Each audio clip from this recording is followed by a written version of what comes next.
The Online Marketing Show. Every day with Joseph Bushnell. Helping you to grow your online business by driving more traffic, improving conversion rates, increasing customer value, and getting things done fast. Listen, take action, make money.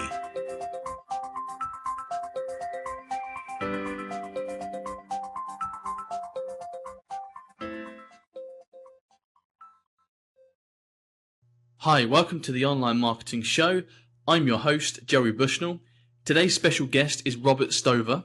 Robert is a top business growth consultant, copywriter, and the author of the book Strategy Matters. Go to robertstover.com to find out more. Robert, thank you so much for being on the show with me today. Well, thanks for inviting me, Joey. Robert, how did you get involved in this industry of business growth and copywriting? Well, it started out, I did NLP sales training going back in '89. I had a chance to work with Richard Bandler, learn from him, and I was teaching salespeople about NLP stuff. Mm-hmm. And after that, I have what I call my 29-year-old midlife crisis, and I can remember what happened. I'm writing on a whiteboard and teaching salespeople these manipulative techniques, and I thought, what am I doing? How did I get here? Did I want to be here? This is what I went to school to do, da-da-da, and the questions kind of came in. And I actually, it's a miniature crash and burn there. Mm-hmm. And so I took 6 months off. I just stopped doing it and went, and somebody gave me some stuff from Jay Abraham, of all people, some transcripts that he had from the 90s or back in '89.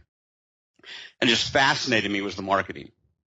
Mm-hmm. And so I went after it hard. I used to walk these country roads and down train tracks listening to tapes on marketing and studying marketing, and just got fanatic about marketing. I went back to one of my former sales training clients and said, hey, why don't you have me come back in and consult with you, but not on sales, but on this more powerful thing called marketing. And you've got these great opportunities. Mm-hmm. And that's how it launched. As I went back and started doing marketing for him and marketing for other people, and looking for the leverage and doing some of these things. For that particular client, one of the first things we did out of the box, the previous year, they were in a seminar industry in the real estate. The previous year, they'd mailed out this beautiful 4-color brochure, professionally designed, just gorgeous thing, cost $20,000 to print. And they mailed it out. They got one sign up. Oh, no. So their annual event came back around, mm-hmm. and, armed with my newfound knowledge, I'm like, hey, why don't we actually do direct response copy? Okay. And they're like, no, we're never sending out let's just send out these flyers. And they were doing some black and white print flyers that they're mailing out. And I'm going, that's insanity. Let's actually sell this thing. Mm-hmm. He's going, no, that's what the telemarketing team's for. They'll call up, they'll sell it. We'll send out flyers. So, it's young and stupid. So I went and wrote a long copy sales letter for this thing. I went and interviewed the people that did it. I interviewed the owner's sons. I interviewed realtors that were there. And it was kind of this whole vibe, this huge event, excitement. I packed all of that into the headline. I featured that. And I wrote this letter, and I went and showed it to his vice president at the time. And the vice president said, this is absolutely what you were told not to do. This is awful, and we're not going to do it. He goes, I will not show this to the gentleman, the owner. So I unran him and showed it, and the boss reads it and looks at it, and he thinks a minute, and he goes, let's send it. So instead of mailing his entire 80,000 list, this is back prior to email, they sent it to 6,000 people. I stuck it in an envelope with no return address, unlike, so it wasn't branded like typical stuff. Mm-hmm. No return address. And on in the letter, because I didn't know when this was going to hit in mail and whatnot, I just put a Friday at 5 p.m. And I figured, well, if it gets to them on a Saturday, they'll think it's the next Friday. And if it gets them to them on a Thursday, they'll think they have to sign up by that Friday. Because I have no idea when this is going to happen. So we send this out. 3 days later, the phone starts ringing and ringing and ringing and ringing. And in a week, we sold, how many was it? It was like 900 of these seats at $395. Nice. Out of 6,000? Yeah. Wow, brilliant. It was massive. And he's stoked. the secretary wants to quit because all of these calls were coming in. They weren't going to the sales team because it end ran the sales team as well. Mm-hmm. So the sales team's ticked off because they've lost all their commissions. The secretary's ticked off because she's going, and when she comes in the morning, there's 200 messages on the answering machine with credit card numbers. They were leaving their credit card numbers on the answering machine. Wow. And she's having to take all this information down, and as soon as she gets it cleared, it'd fill up again. It was just craziness. And the owner's stoked, and I discovered both the power of marketing and the power of copywriting. And that was pretty much the launch, and that got me a reputation among a lot of speakers and trainers, and that's sort of where I launched out of into the marketing world. Cool. So you've got a course, Robert, named the Copywriting Master Formula, but it's slightly different to a lot of the other copy courses that are out there because you've got a bit of a different take on copywriting. So can we talk a little bit about that? Yeah. Real quick, and I'm going to say something. A lot of your listeners, they want to hear stuff about copy, and they're very familiar with hearing copywriting, and especially if they're in the online world or blogging world. So we're going to give them a little different take on that. But also what I want to hammer home a little bit later is that there's something actually more important than copy. That they should probably be focusing on before the copy. So we'll touch both bases there. So my take on copywriting, if you're a typical copywriter and you're just starting out or you're buying a course, usually you end up with a template, which I call the Betty Crocker approach to copy, which is, okay, you do a subhead or a prehead or an eyebrow, if you're insider language, you do a headline, you do a subhead, you do a salutation, you do an intro paragraph. Then you go into either the pain or the benefits, depending on the structure you're taking. Then you go into a bullet section. Then you go into an offer section. Then maybe you come back with more bullets. Then you handle objections. Then you reach a close. Then you bring in a time element, a restriction or scarcity. Then you bring in a bonus. Then you do another close and a summary, call to action. Then you do a PS, a PPS, and maybe a PPPS. There's your Betty Crocker copy. The other approach is you start to realize that doesn't work in all situations, and every situation is unique, like a thumbprint. Every situation you sell in is a thumbprint. There's something unique about that. So when the Betty Crocker doesn't work, after you start studying a copy a while, you end up with a big, giant bucket of copy technique.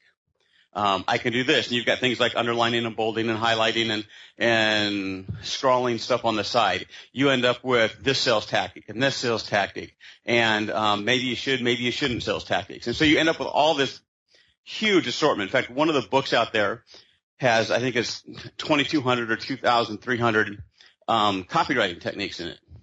Mm-hmm. Well, when you sit to write copy, let's be serious. Can you access all those techniques as you're cranking copy out?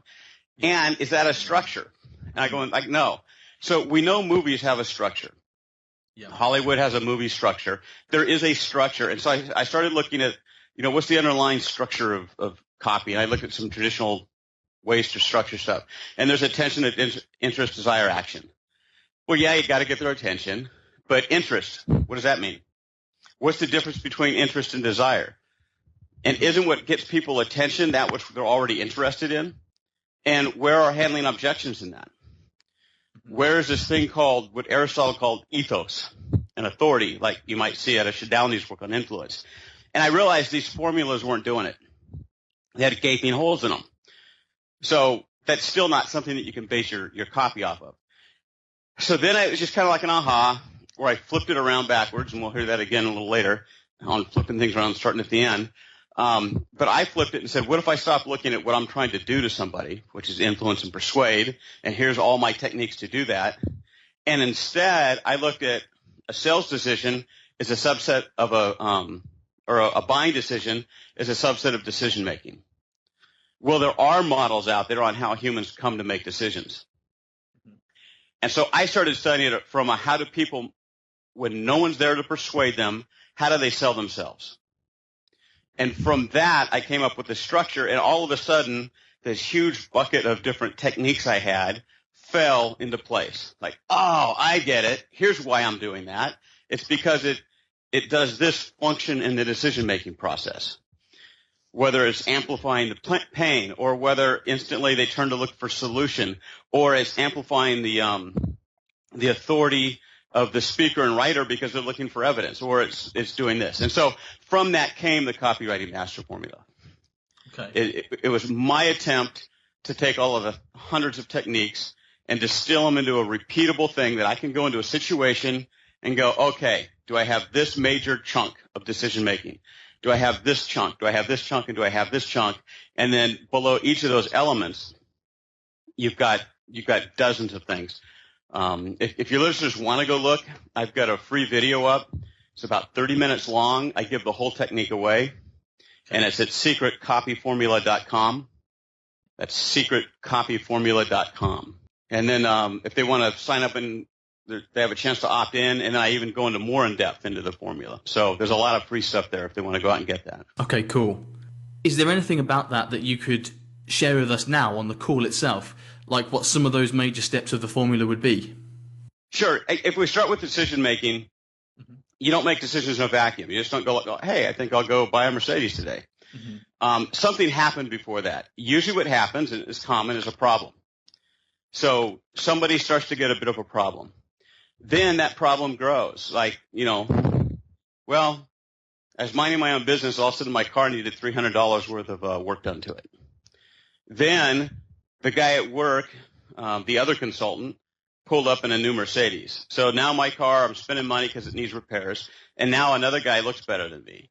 And then I'm driving through a scary part of town, and my car starts making funny noises like it's going to break down.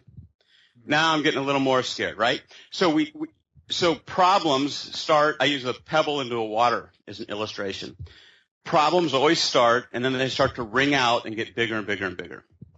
So in the formula, we talk about, first of all, how do you even bring up a problem? And there's I think 20 formulas on how to give somebody a problem. And then there's formulas on how do you take that problem and amplify it out and make it worse.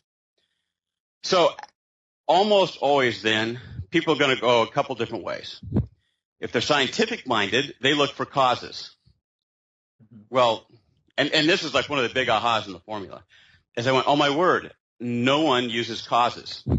No one let me give you an example. So, okay, my car is breaking down or something. Some people go, well, what's wrong with the car? I'll just fix the car. And they kind of go at it that way. Or in business, if there's a problem, what you're taught in business school is, okay, here's a problem. What's the root cause of that problem? And and that's how you are taught to go after solving it. And that's where a lot of people instinctively go, is for the cause. What actually caused that problem? So if I'm overweight, well, what's the cause? A great example of this, I talk about it in the video, is out here we had a product called cortisol for losing weight. And their whole premise went like this. You're fat and you're overweight. Oh, but it's not your fault. Scientists have discovered that there's this stress. When we're under stress, our body secretes a hormone called cortisol. And cortisol causes us to store fat around our bellies. So you can take all the exercise you want, you can do all the diets you want, etc., but as long as the stress hormone's in you, you're going to be packing fat on around your belly. But with CortiSlim, we can take that pill and suddenly it blocks the cortisol in your body from accumulating, and you just lose weight naturally. So there's an example of somebody using a cause to sell a product. Mm-hmm. And what I discovered was no one's ever written on that before. Mm-hmm. So you go to some of the greats. I mean, these guys are great, like, say, Gary Halbert and things like that. They never talk about cause and finding the cause or using a new cause in copy. Yet if you study their copy, Eugene Schwartz, Gary Halbert, John Carlton, Clayton Makepeace, all of these great guys all go to causes. Mm-hmm. I went, oh my word, it's right there in their copy. It's been in front of me for 20 years, and no one's ever identified that before. Another example from medicine of the cause is stomach ulcers. Up until 20 years ago, everybody thought stomach ulcers were too much acid and we're in a bad diet, and it's gnawing away, all that acid's eating away at our stomach, causing a lot of pain, creating ulcers. And that's how they treated it. So what's the treatment for that? Well, It's bread and bananas and rice and no spices in your diet and milk, right? Really bland, nasty diet. That's the cure. That's what doctors have been doing for 100 years for ulcers. The doctors are smart. They're intelligent. They had the patient's best interest in mind. And based off what they believed the cause to be, their solution was a bland diet. Some researchers come along. I think actually one of them was out of the UK. And they went like, hey, wait a minute. Around these ulcers, when we're looking at them under microscopes, there's all these bacteria. And they went, no, it couldn't be. So they started giving antibiotics for stomach ulcers. Bam, knocked them out. The true cause of stomach ulcers were bacteria. So no matter how well-meaning you were, trying to treat stomach ulcers, assuming the wrong cause, doesn't get you any cure. On the other hand, as soon as they started treating the right cause, it started working. So this causation thing is prevalent in decision-making and in business and everywhere else, but it's just never been introduced into copy. Yet if you study great copy, you'll find that great copywriters instinctively often go to a new cause being discovered. So the pattern would go like this. You've got a problem. You've tried this, it didn't work. You tried this, it didn't work. You tried this, it didn't work. Or if it's a story, I tried this, it didn't work. I tried Y and it didn't work. I tried Z and it didn't work. But then I stumbled across this new discovery, this new cause of the problem. And when I did that, the weight fell off or my business exploded or, whatever it is you're after there. Muscles packed onto my body. So it's a very common, there's a real quick thing that's not even the whole formula. But causes. When people get hit with problems, the other place they look is solution. And it's like, oh, crud. And they instantly go for a solution. The other place people look, if they're catastrophizers, as I like to say, strategists, they go, oh, future causes. So if I've got this problem, what other problems is that going to cause? And it starts to ripple out. And what we know from the book Spin Selling, they studied 30,000 salespeople.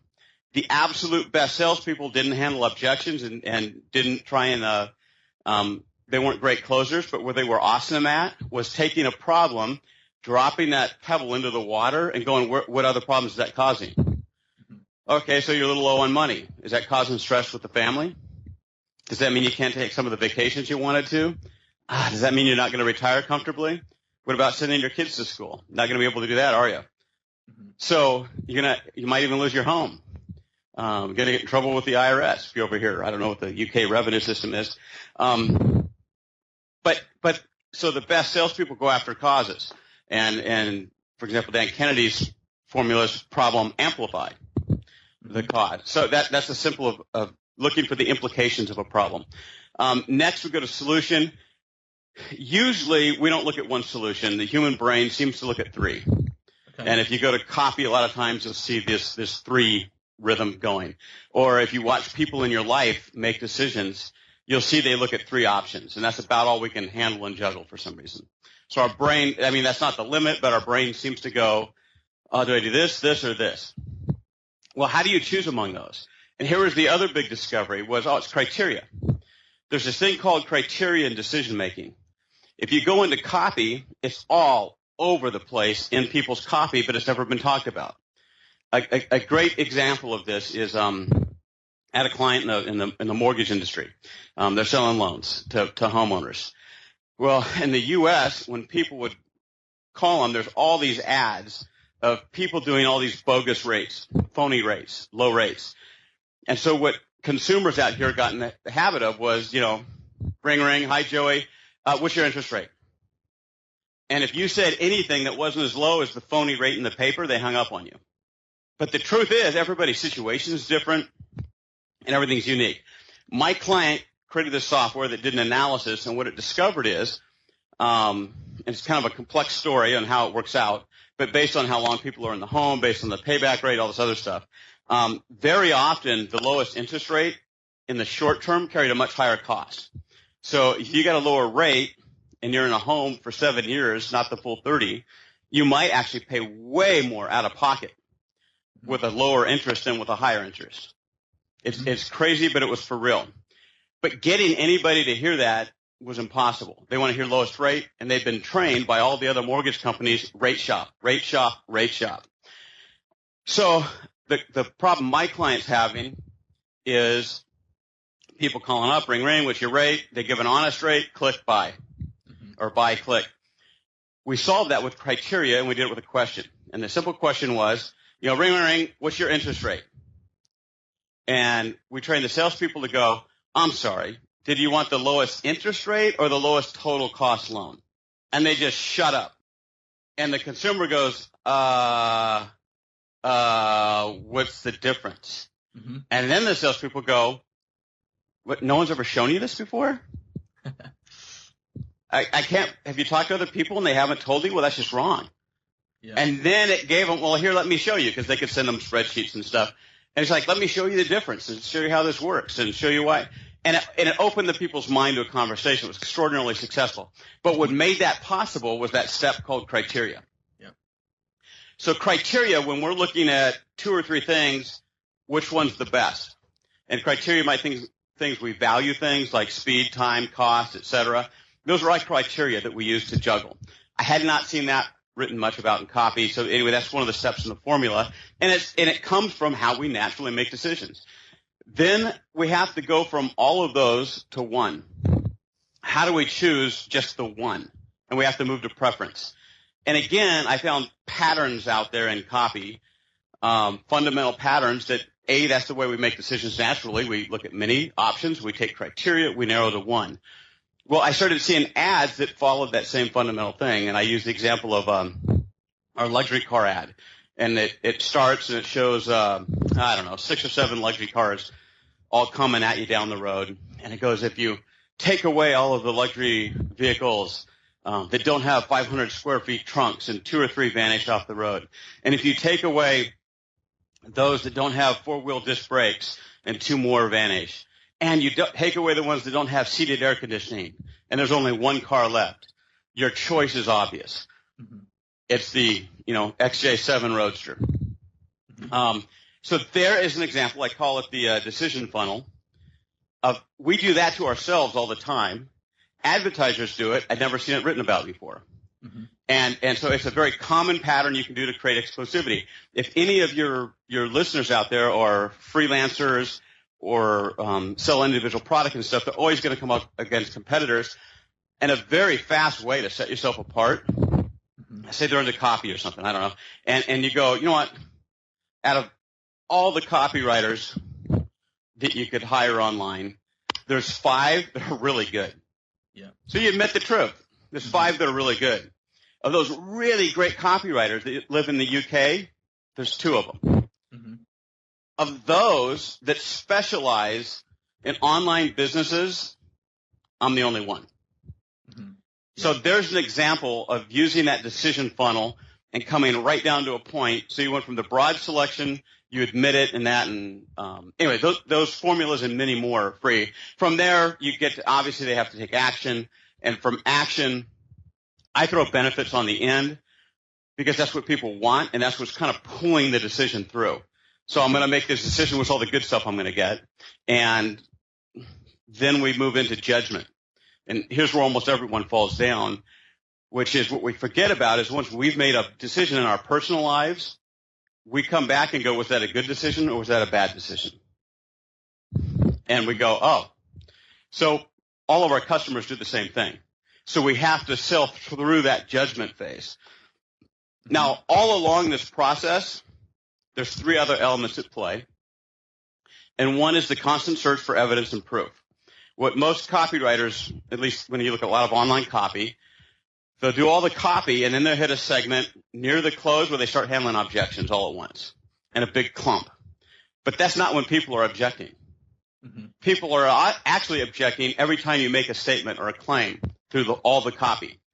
And so what I say is that search for it's called refutation and rhetoric, objection handling, has to start very early, and you do it with almost every major claim you make going through the copy, not waiting until the end.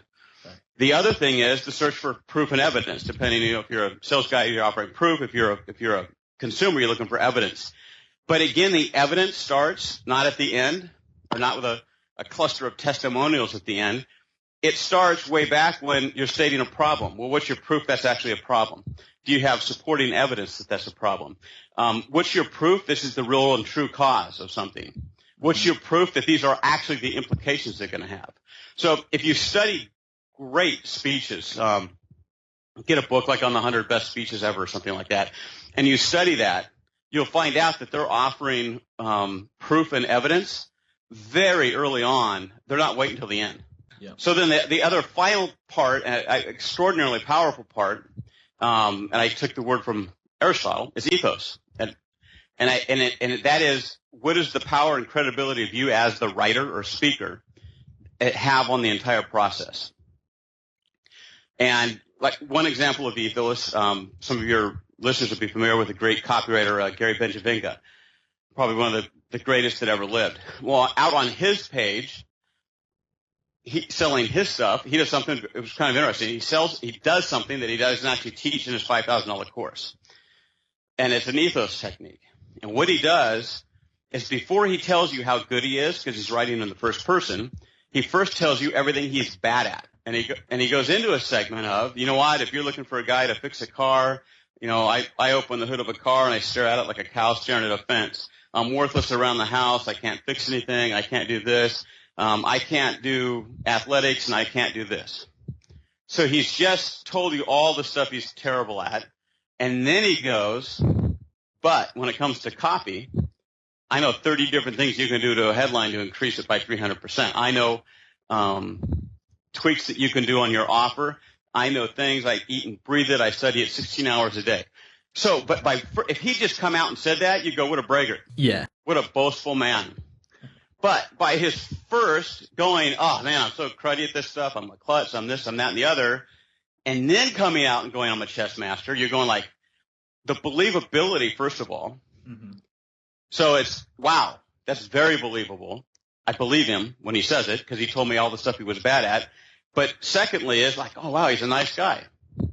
And so I mean, the definition of ethos is the good man speaking, which is there's two major components to it. One, do you know your stuff? Are you smart? Are you knowledgeable? Let's take loan guys again. Let's take a guy that's been in the business 20 years. Let's say he's using my client's software, and he can show you all this stuff about loans. Okay, that's a guy that's extraordinarily knowledgeable. Now let's take your brother-in-law. You like your brother-in-law. He's a good guy, but he just got into the business 6 months ago. Mm-hmm. Is he that knowledgeable? Probably not yet. Yeah, so he's got your best interest in mind, mm-hmm. but he's not that knowledgeable. Mm-hmm. On the other hand, you could take somebody that's extraordinarily smart and knowledgeable in an area, and they're a snake, and they're going to take advantage of you and things like that, so your guard's up against them. So you have to have two things, and it's not likability.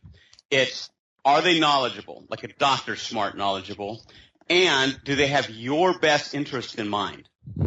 And it's when you pair those two, you get that lightning in a bottle called ethos, where people just trust you.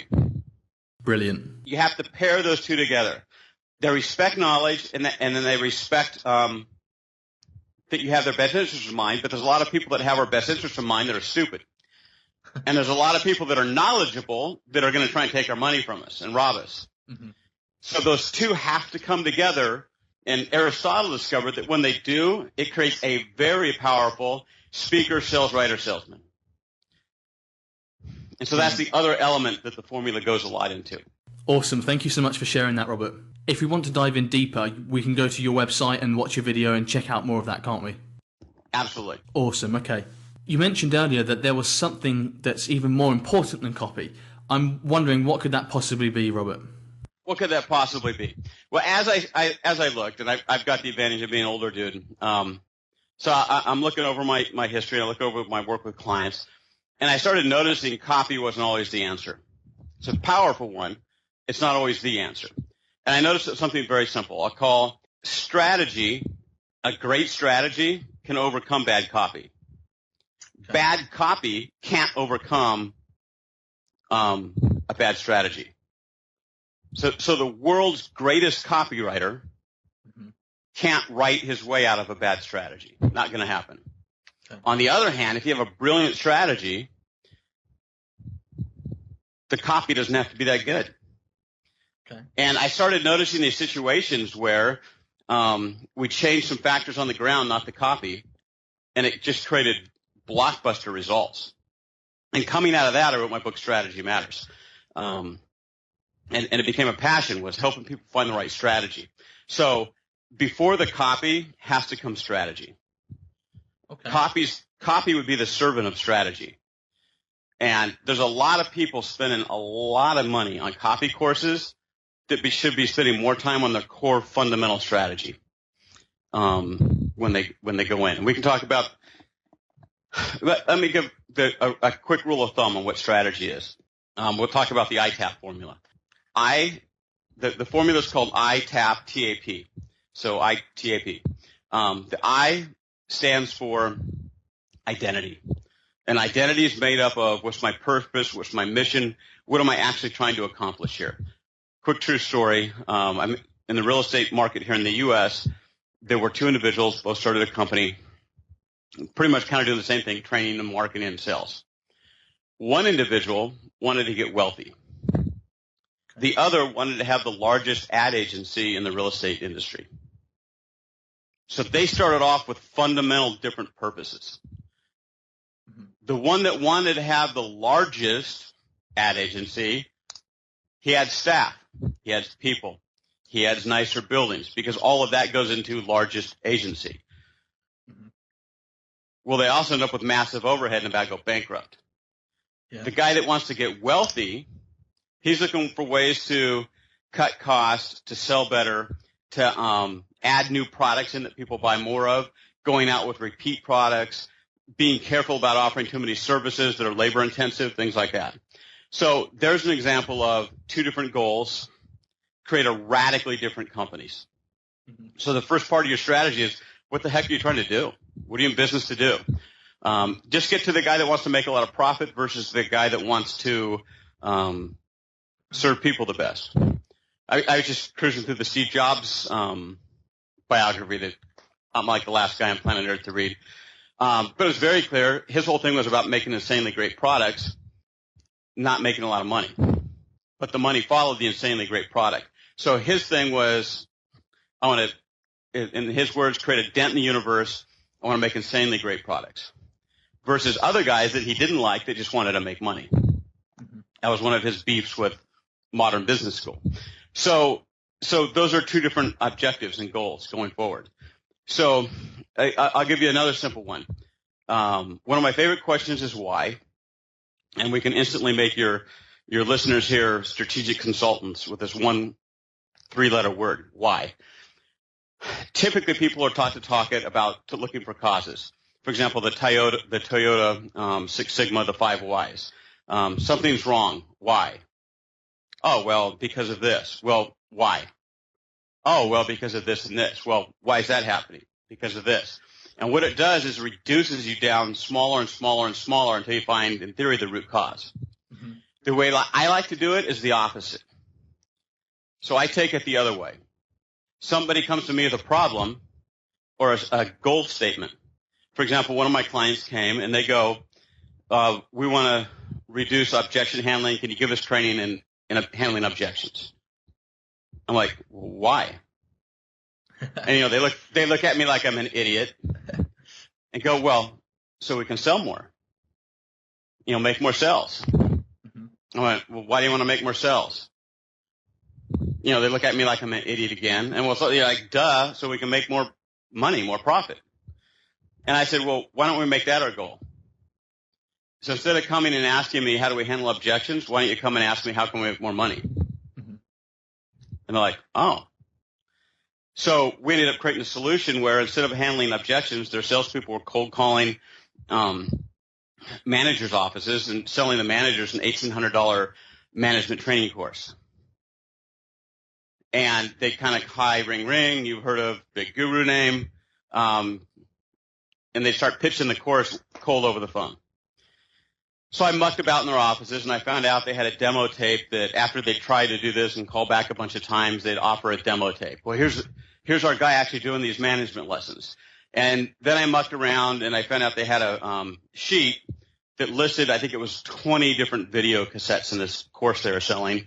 And the sheet actually listed all of the content. Hey, there's some bullets. So I took that, and I took up this other stuff, and I go, let's do this. Call up and go, ring, ring. Hi. Looking into the future, do you want to grow your business by adding more staff or making the staff you have more productive? Oh. Got a criteria thing again, right? Mm-hmm, yeah. And it was, oh, well, and it really didn't matter what they answer. Yeah. And they go, great. Sitting here on my desk, it slapped the desk. I've got a package with a video and training stuff I'd like to send you on how to do just that. But before I send it, I just want to make sure you even wanted it. Mm-hmm. So, they're thinking I'm insane doing this. Who goes up and says, you might not even want it. What they found out was a large majority of the people said, well, send it to me. So then we packaged the videotape, and we packaged in a real sales letter with it. Mm-hmm. But then we did another thing. We said, okay, great. I'm going to send this out 3 days. It'll be to you in 3 days. And I'm going to set an appointment to talk to you on the 4th day. So they'd set up a second appointment right then and there. They'd send this out. One of the other things they discovered is they had these insane testimonials on how great the product was and how people had used it to transform their business and motivate their people better. And so they sent it out, and then that same day they'd send a fax end of the day. And they go, today it would be an email, but it was like, hey, so-and-so, great talking to you. I shipped your product. Oh, I thought you might find this a success story of interest. Okay. The next day, they would send a fax. So-and-so was thinking about you. Here's another success story I thought you'd find interesting. The third day, they'd get another fax. So-and-so, your package is coming today. Make sure your secretary comes in. We'll be talking tomorrow. Make sure you've watched the video. Oh, by the way, here's another instance of a guy that took this to increase his productivity massively. 4th day, they'd call. In the sales letter, I threw an offer in, which was, if you call me, I'll throw in another extra set of this management tapes on this other topic for free. Cool. All of a sudden, people start calling them back before the 4 days are up. And then when they called, anyway, the upshot of that was they increased their sales 300% in 2 weeks of an $1,800 product. Because we went after a different objective, the I, instead of the initial problem by using that why technique. So the next tap in T is target. Who are you targeting? Who's your audience? And we can go a lot into depth on this. It's a critical leverage point. I was just recently working with a business in the health industry, and they were targeting like everybody, but they're in a cash flow situation, so they need to close deals faster. In their industry, their sales cycle is 2 years. Hard to close sales fast on a 2-year sales cycle. When they close, they're worth $1 million a month. Wow. But until then, you had to survive until then to close one of those puppies. Okay. But there were some deals that were closing in 3 and 4 months. Mm-hmm. And so it was just like an obvious. I came in and went, give me the profile of the people that are closing in 3 and 4 months. Mm-hmm. Tell me about that business. So they went to work, and the profile became, healthcare plans with under 30,000 members was the prime thing. So instead of targeting people with hundreds of thousands of members, we just had them run through their database. They had all the stats, pull up the companies that have about 30,000 people in their database, and instead of cold calling them with salespeople, we used FedExes. Went right after them with an executive briefing, which were major changes are coming in the healthcare industry. We'll fly out and do an executive brief to your team that'll show you, hot, juicy fact 1, hot, juicy fact 2, hot, juicy fact 3, and how you can reduce rejection rates and all this other stuff. Mm-hmm. Then they would follow up. And they followed up with the president going, hi, this is the president of such and such company, and we set your thing on an executive briefing. I want to fly my team out. Is that something you want or not? And all of a sudden they're closing, 20% of those companies are going, yeah, and they started closing deals in 3 and 4 months. Radically different approach, but it came by choosing a separate target in their business. Okay. In all of our businesses, who we choose to select as clients or targets is a massive strategic decision. And as I look over the businesses that succeeded and failed, or those that had huge breakthroughs, that T in the ITAP formula was massive. The next one was A, which is approach. And this one kind of throws people. It's a blend of your marketing channels. How do we market out? And it's a blend of how we actually use those channels together. And I look at it not like separate channels all over the place, but I look at it like a football team. In a football team, at least U.S. football, some guys block, some guys end run and fake, and other guys run through the holes. But it's a team unity effort. So when I look at channels and media, I try and turn them into a football team, not individual efforts. Okay, here we do this, and over here we do this, and in this channel, we've got Twitter, and we've got Facebook, and we've got our blog, and we've got PPC, and we've got this, and they're all working separately. It might be the same message going down all those channels, but they're not working together in a team unity. Team unity would be an example of, let me take your salespeople, let me have them call up somebody, offer them a package. Now let's take your direct material and put it in that. Now let's add in the testimonials. Now let's come back and, close. So you're using all the media, but in a unified manner. Okay. I don't have a better way to explain it than that. The illustration I gave earlier of the 300% in 2 weeks is an example of a unified approach to using to altering your strategy on your approach. Another example, I work with a company, and they work with kids with learning disabilities. And learning disabilities, when you use that word, people tend to think more extreme cases of mental disabilities. But the truth was, these are kids that were more ADHD. They couldn't concentrate in class. They were really, really smart, but they're only getting C's. So the way it was sold was, knock, knock. Hi, we'd like to talk about this program we have with children with learning disabilities in your private school. And they go, we don't have any of those children. So not the most effective sales strategy. Yeah. What I did was I changed it. They had a huge amount of information that an average teacher could use in an average classroom to work with struggling students or kids that were kind of in the struggle range. And so instead we said, hey, so-and-so, I'm with this company. We work with these children. We've got so much information your teachers could use right now. And when's your next teachers meeting? We'd love to come and present all these strategies that your teachers can use in the classroom and make teaching more effective. And they're like, oh, well, come on in. And so then we get in and we do the chat in front of the teachers, and it was pure information. It was not sales. I mean, it did kind of stir up the problem, but we were giving them strategies they could use. And then they go, at the end, what do all the teachers ask? How do we get this program? Yeah. And it was done. And the administrators over there are like, oh, maybe I should talk to you.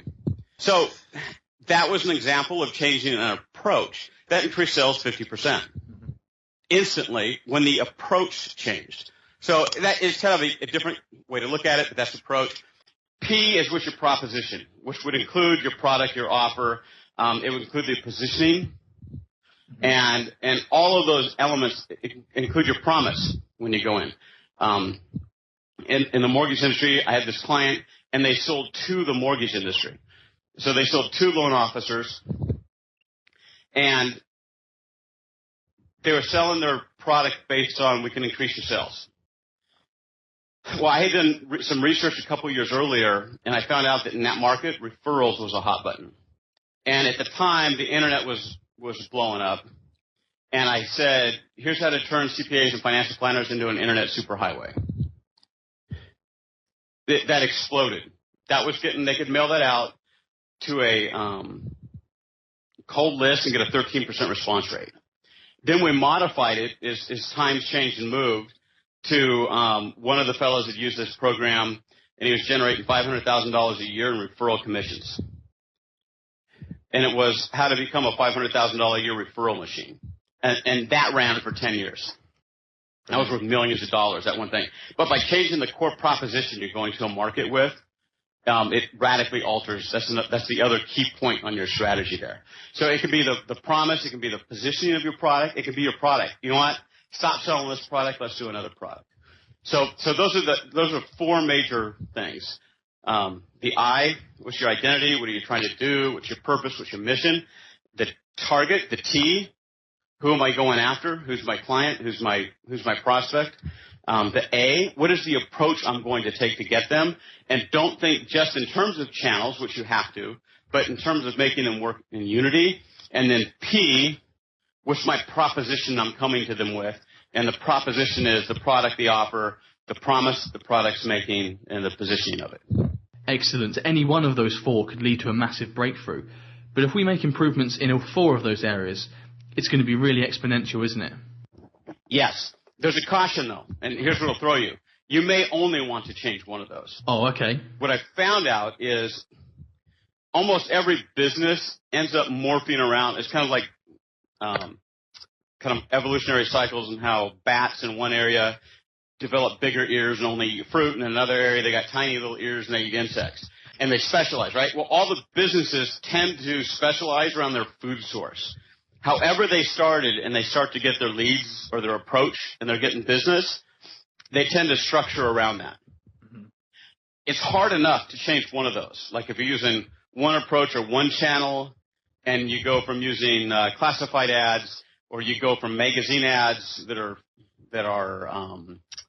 kind of branding oriented to using PPC, which is response measurable ordered, that's like throwing the whole, the company can hardly handle that and survive.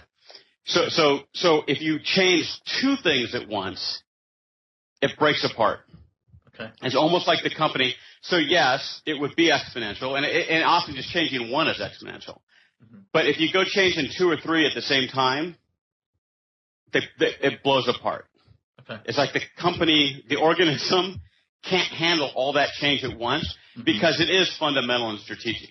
Yeah, if you've been feeding off one kind of prospect or target market, and then you shift target markets, as soon as you shift your target market, already the approach you're taking and the promises you're making and the product has to change a little bit. Mm-hmm. Mm-hmm. So you really are changing them all at once. But if you try to massively change, I'm going to change who I'm going after, and I'm going to radically change our marketing channels. Mm-hmm. You're going to break the ship. Okay. So that's just a caution. So would you in that case just change one thing and then leave it as that? Or would you then, once you've changed something, the organism is still intact, would you then maybe go to something else, or would you just leave it at that point? I would go to something else. Sure, okay. Once we know they're going to live, then you can go to something else. But just like off changing who your target is or changing what your core objective is that you're actually going after, I'm going to go from wanting to be the biggest ad agency to being the most profitable is your core objective, and under the I, that will radically change everything. That's going to filter down to the whole organization. So you got to give those things time to go in, and it's tempting sometimes as an outside guy, and we go in, or your listeners go in, or they're working in a company, and I go through this talk, and they're going, oh, my word, I could change this and change this and change this, and the companies just can't handle it. They're going to fall back to what they're doing to survive, or they're going to break apart. Okay, just before we move on to our next topic, one last question about strategy and copy. You mentioned to me in a previous conversation about something called the Ansoff matrix. How does that apply with this subject? Ansoff, let me give the story of it, and then I'll go to how it applies. Sure. I didn't originally know it as the Ansoff matrix. I knew it as some old deal maker sat down with a wink and goes, hey, kid, let me show you something that I use to select deals and predict which are going to win and fail and put myself in the highest position to win every single time. Okay. And so he sits down and he draws this little matrix, just a square tic-tac-toe box on the piece of paper. And in the bottom, what would it be here? I'm looking at it. Bottom left, he goes existing product, existing customer, writes that in there. And that would be what we call optimization. Selling more of your existing stuff to more people, making your web pages work better, making your lead system work better, changing headlines. If somebody's already running ads, changing ads, you're not doing new stuff.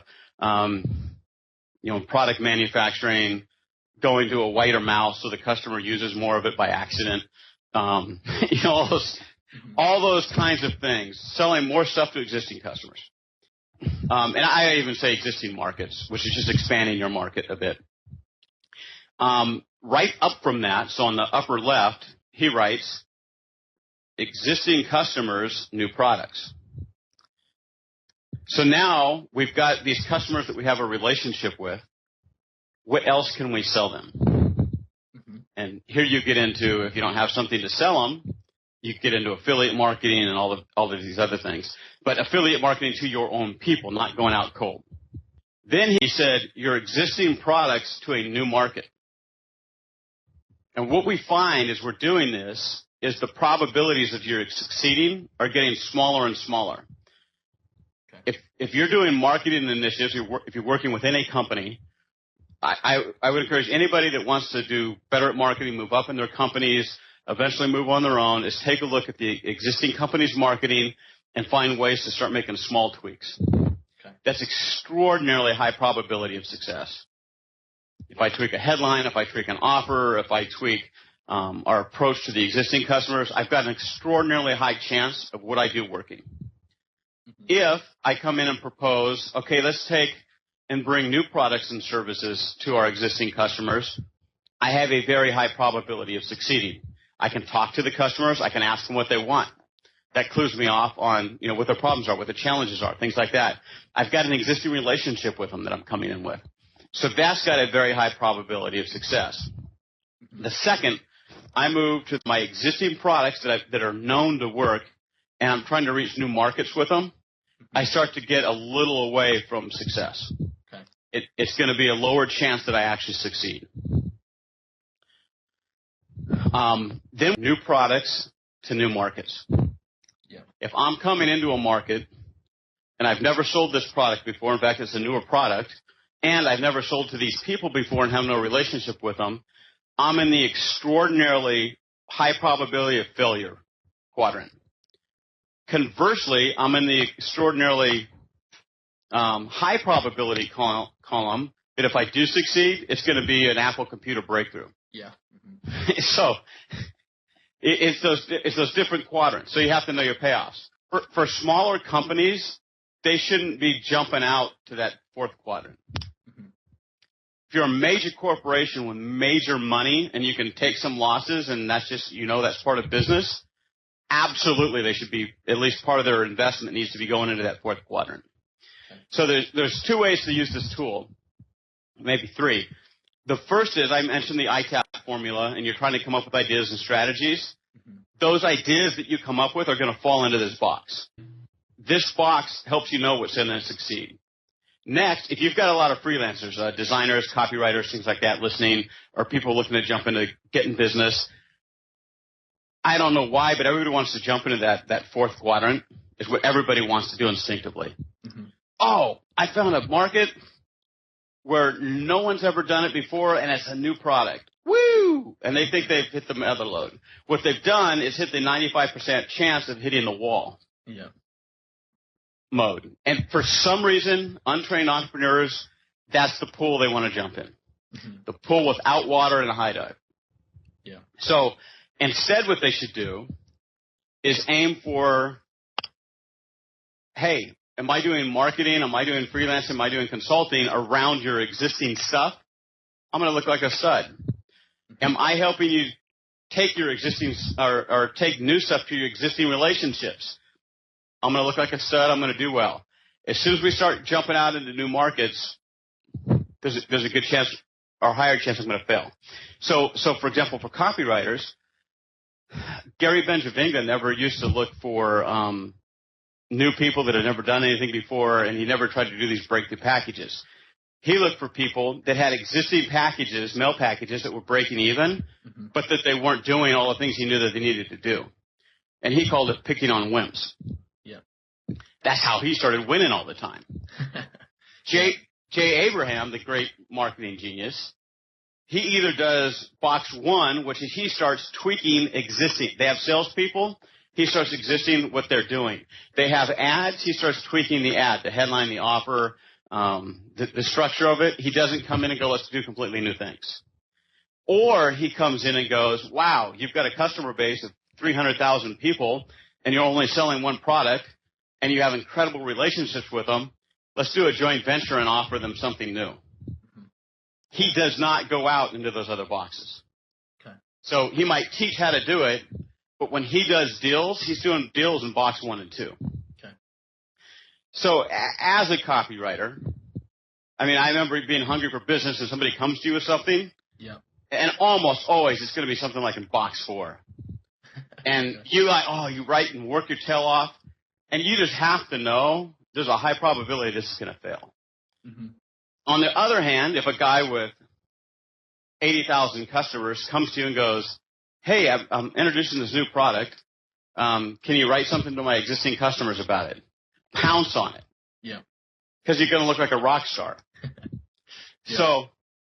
So I use the Ansoff matrix. You can use it as kind of a core.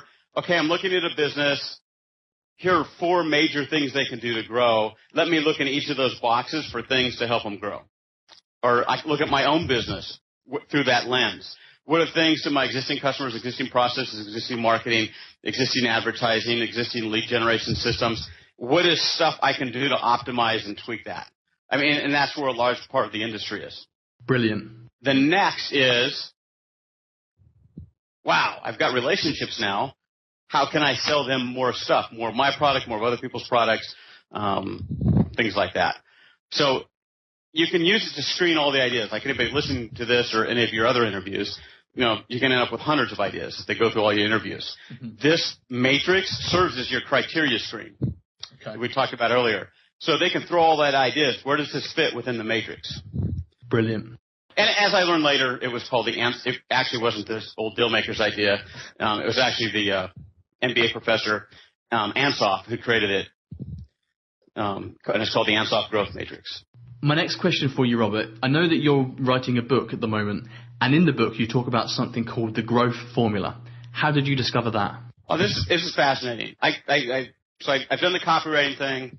I learned that I love and am passionate about copy, but strategy is just flat out more important, no matter what anybody selling anything says, and that strategy can just have these huge transformations. So I write my book, Strategy Matters, based on these things, and you'll discover things like the Ansoff matrix in there, and as well as the formula, as well as a process to do strategy. So I wrote that book, very happy with it. That book started opening more doors for me, and I started looking around like, hey, what's next? And I go, you know what? I think I want to do something on growth, not just strategy, but kind of a more tactical thing called growth. And so I started focusing on growth, and I started thinking about all my growth stories and everything I knew about growth. And so I think I'm pretty smart, and I've got this. I ended up again with a big bucket of ideas on how to grow a company. So then I have something like, forehead slap, duh. I was like, you know what? Instead of just looking at me and what I've done, why don't I get out there and talk to other fast growth CEOs and fast growth companies and find out what they've done, and just take myself out of it for a bit here. So I started looking up, and around our business pages here, we have, the fastest 100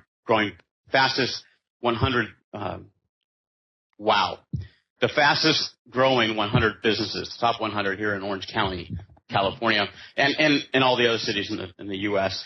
There's also the Inc. 500 list and things. So I started targeting these CEOs to interview them and find out what they did.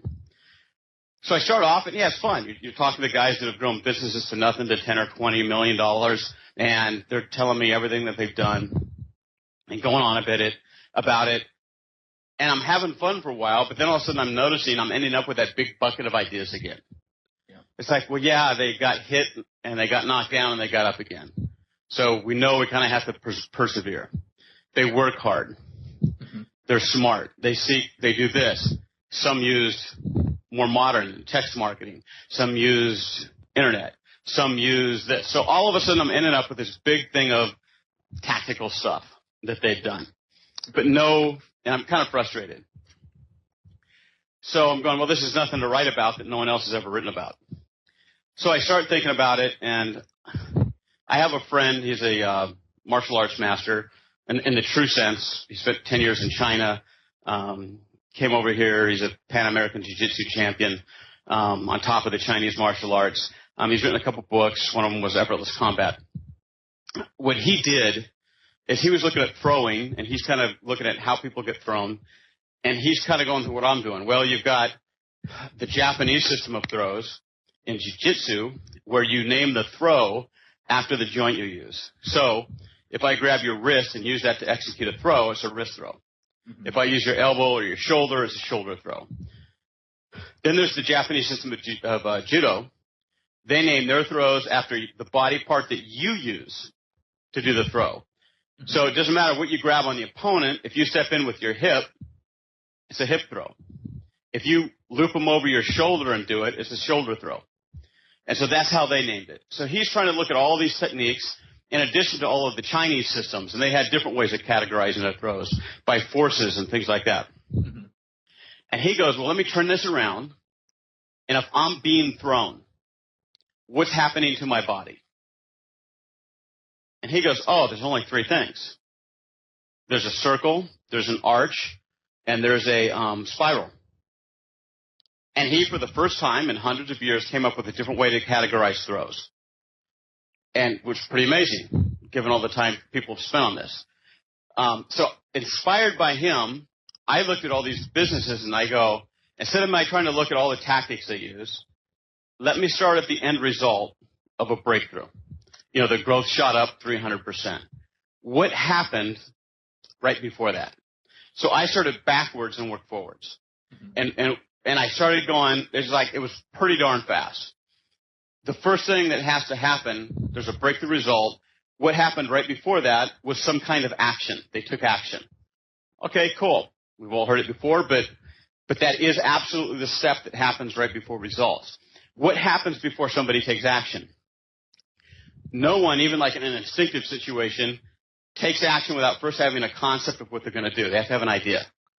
That idea might be a single idea, it might be a strategy, it might be a plan, it might be a product or something, but it's an idea is formed, then they take action, then they get results. Great. So now we're to the question, what comes right before an idea? Mm-hmm. I'm like, oh, crud. Well, people have been asking that for centuries, right? Yeah. Where do ideas come from? So I'm kind of stumped a little bit. And then I'm interviewing this guy, and here in the U.S., I think Europe was way ahead of us on this. He was the first guy in the U.S. to start reselling used cell phones on a major way. Mm-hmm. And he and his partner started off, and they do school fundraisers. And all the kids would bring their phones in, they'd buy them off them. Then they'd go to the garage over the weekends, and they'd sit. And when you do it that way, they'd end up with 300 or 400 different phone designs from different manufacturers, and they have to test and make sure all these phones are working.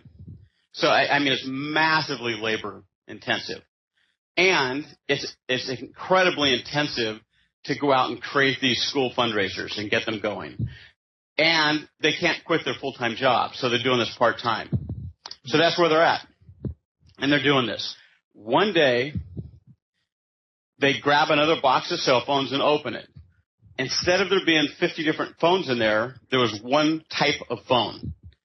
And that one type of phone was from one corporation. And the light went off. And they went, oh my word, we're going to approach corporations that are dumping all their corporate phones.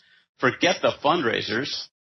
We can go to corporations and go, hey, you want to save the environment? Send us your used phones. And they can send us thousands of phones.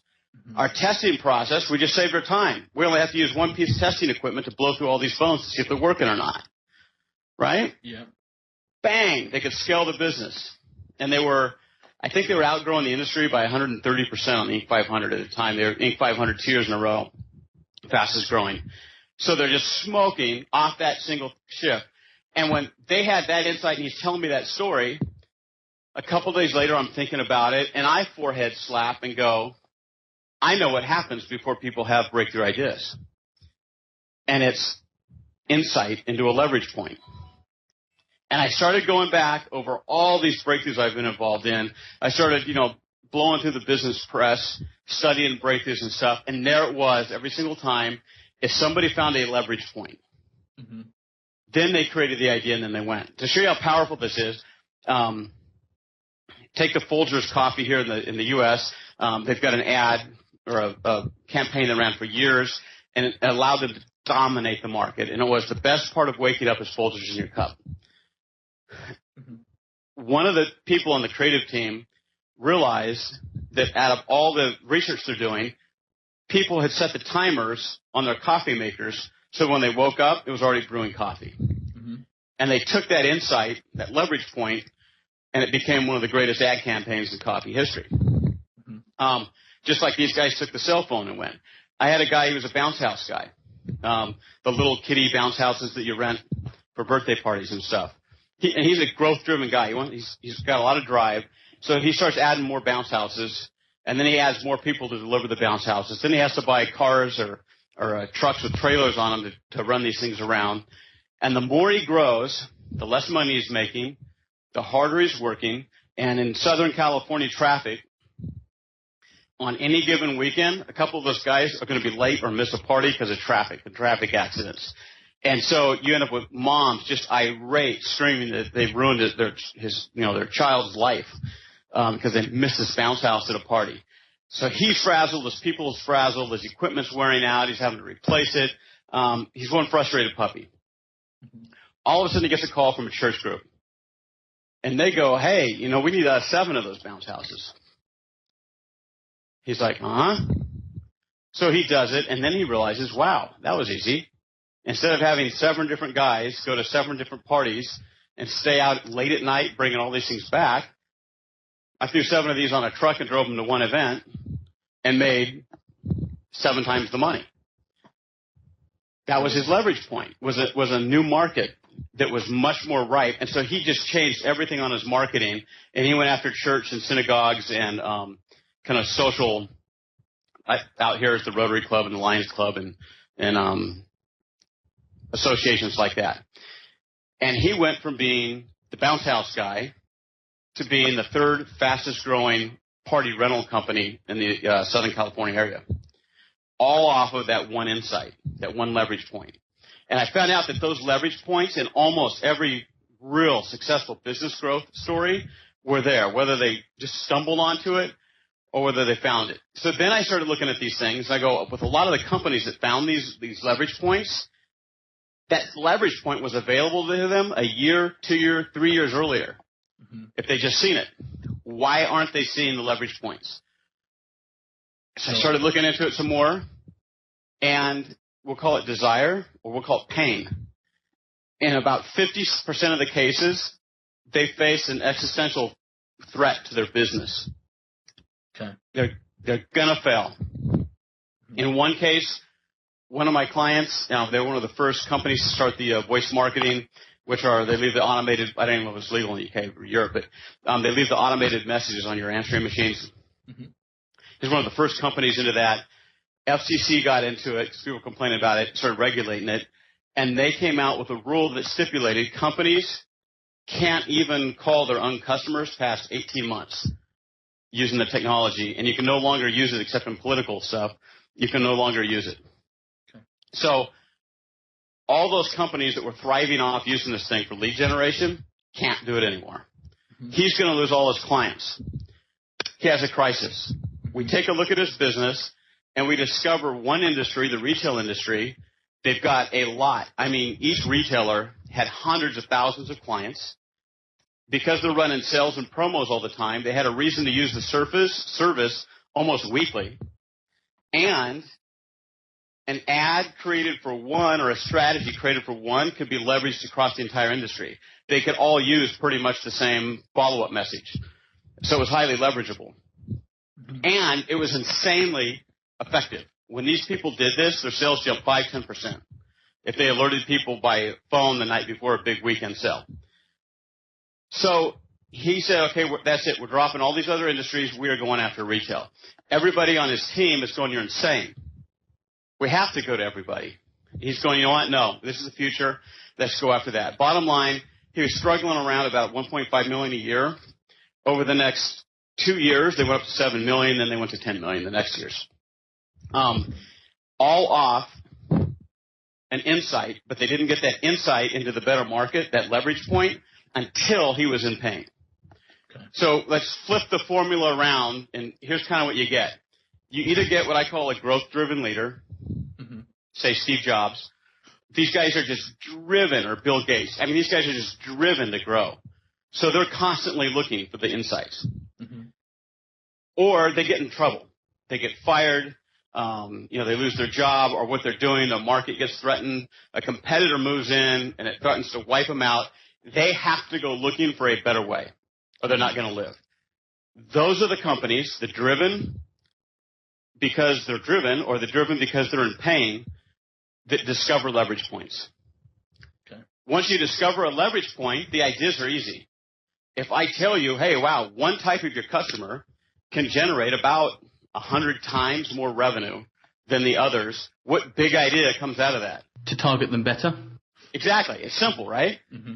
So all of these ideation techniques, they work, but what I'm looking at is like this real consistent pattern. So yes, there are other ways to generate ideas. Mm-hmm. Finding leverage points is a really, really, really good way to generate $1 million ideas. Okay. First, look for the leverage point, and then you get the idea. Then you have to take action on it, and so forth. And then, as we talked about before, in taking action, there's smart ways to take action, and there's stupid ways to take action. And what most online people understand is this thing called testing. And before you go taking a flying leap, you can A/B split test. And I joke, I call it the entrepreneurial crash test dummy. I've got a client, he's also a friend. But that guy's approach to testing new businesses was just full on, full bore, 100% commitment. He'd just run in there and attack it, whether it was a good idea or a bad idea, because he'd never tested it. And so what he'd end up doing is like he'd sit him in a room and he'd put a helmet on and he'd run at this wall, bang, run at another wall, bang, another business idea. That one doesn't work. He's up, running, bang. And it was just painful to watch until he finally finds like a window he ends up crashing through, and there's his next $1 million business. Mm-hmm. And he repeated this pattern over his life. But it was effective. At least he took action, but there's smarter ways to take action through testing, through prototyping and things like that. And then you get the results. So anyway, that's roughly the growth formula. First, do a desire check. I call it start a fire. Okay. Next, find a star. You got to take those problems and frustrations, or you got to take that desire, and you got to make a clear objective out of it. What am I trying to do? And that could be a grand objection. I'm trying to create a business that serves the people, like Henry Ford, and I'm going to create a business that creates an automobile that the average person on an average man wage can afford. That was his big drive. That's a big dream. If you're inside of a company, your objective might just want to be, I want to increase sales 20% in the next 60 days. But whatever that star is, you have to have a star. So take the desire, the pain, or the drive, turn it into a specific objective, not all objectives, just one clear objective, one clear star you're going to go after, and then you start searching for leverage, what I call grab a lever. You start going through your business. That ITAP formula we mentioned earlier is a great way to start trying to find leverage in the business. Okay. Who am I targeting? What are the approaches we're taking to them? What about that? We mentioned the Ansoff matrix earlier. Wow, okay, here's my objective. I want to increase sales in the next 20 days. Can I do it by optimizing what we're doing? Can I do it by bringing something new to our existing customers? Are there some easy markets that we can go into through finding joint ventures ourselves and going into new markets that way that are high probability? Other ways are looking around, and this came out like extraordinarily common, was people look around at other industries and what are they doing, and then they import successful ideas into their own. Mm-hmm. That was another major source of leverage points. Another major source, we all know it, we all talk about it, and I go into business after business that's never done it, and it's the 80-20 principle. Mm-hmm. 20% of our customers produce 80% of our revenues. 20% of our salespeople produce 80% of the sales. 20% of our marketing produces 80% of the leads. And going through with a fine-tooth comb, 80-20, it's universal. Anybody can do it in their business. Mm-hmm. So those are just a few examples of ways to find the leverage points. One I find, like if I'm in front of an audience talking, and I'll tell the audience, okay, we've been talking about growth. Turn to your neighbor and tell them all the things that you should be doing to grow your business in the next 1 minute. Go ahead, should on each other, go. And they start, I should do this, I should do this, I should do that, do this, do the other.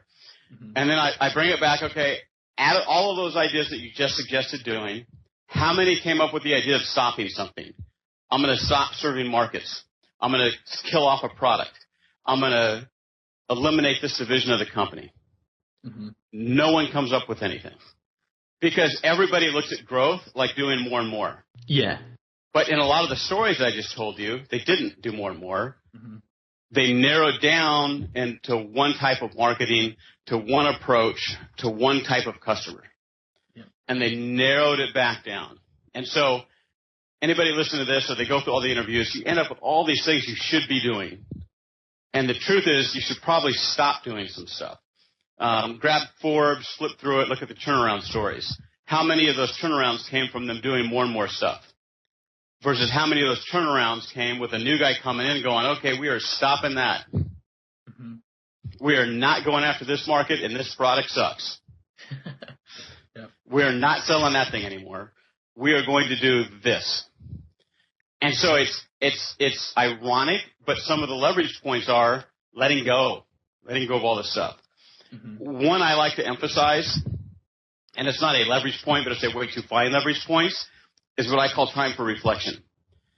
Okay. In my ongoing informal survey with entrepreneurs, by show of hand, that kind of survey, mm-hmm. When do you think about your business? And there's two answers to that, sometimes three. In the shower, yeah, or in my car on the way to work. And occasionally, sitting on the loo. That's when. So they are so busy all day long, they're not taking time out for reflection. Mm-hmm. Just to think about the business and get away. One of my clients is real successful. He had an inner office built inside of his office. So it was like between the walls. You couldn't even see it. Mm-hmm. And he built a little library in there and a table and a study. And he would just go in there for a half hour once a week on Fridays. Mm-hmm. And Friday afternoon, he'd lean back in his recliner, and he'd just ponder and reflect on his business.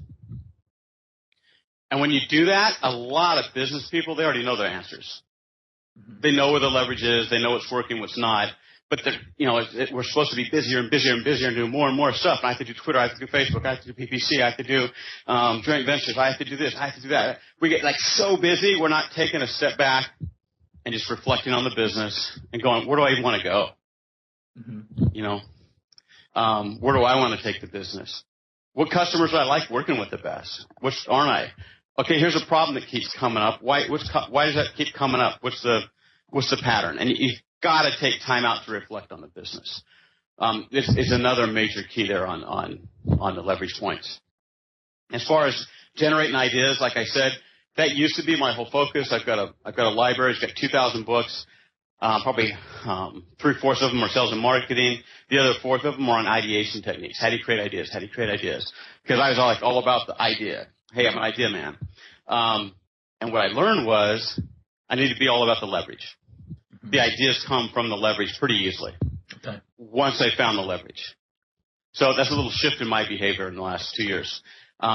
So then taking action, I have to take action. One of the big things standing in the way of action is fear.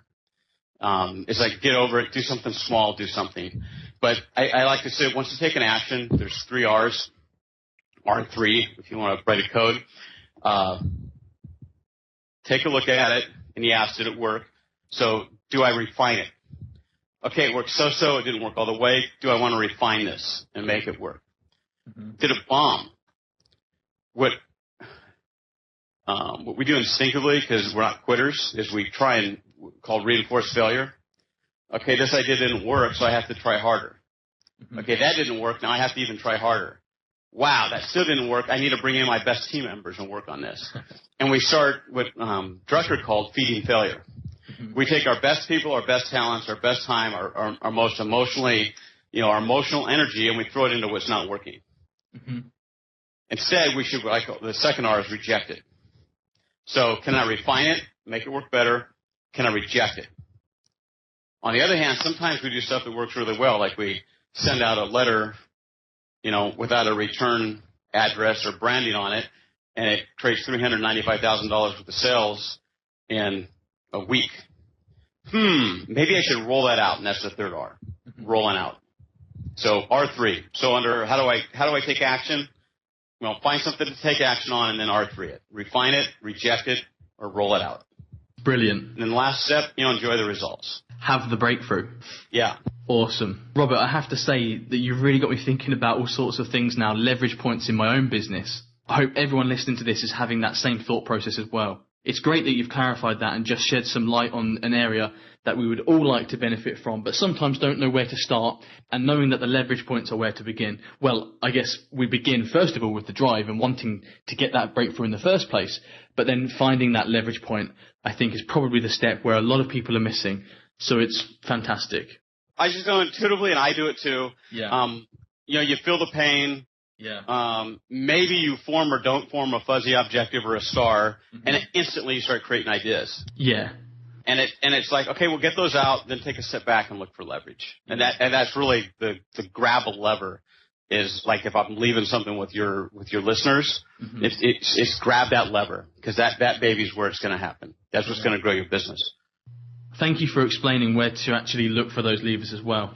This has been absolutely excellent and really solid gold information, Robert. Where can we get more of this sort of stuff from you? It's pretty simple, robertstover.com. Okay. So yeah, I mentioned the copy course earlier, but pretty much everything else I'm talking about is happening out at robertstover.com. If you go out, there's a brief video that explains the formula and how I discovered it and some more examples that they can use. Now, if they want to opt in, they can get this kind of stuff on growth levers coming to them on a consistent basis. And there's tons of free stuff out if they want to go kick around the site as well. Great. That's the end of today's show. Thank you for tuning in. I hope you enjoyed this show. Please remember to go check out robertstover.com. There's some fantastic information over there. You've heard today what kind of amazing info Robert has for you and how he has the ability to help you grow your business. Robert, I'd just like to thank you once again for being on the show today. Thank you much, Joey. The Online Marketing Show. Every day with Joseph Bushnell. Helping you to grow your online business by driving more traffic, improving conversion rates, increasing customer value, and getting things done fast. Listen, take action, make money.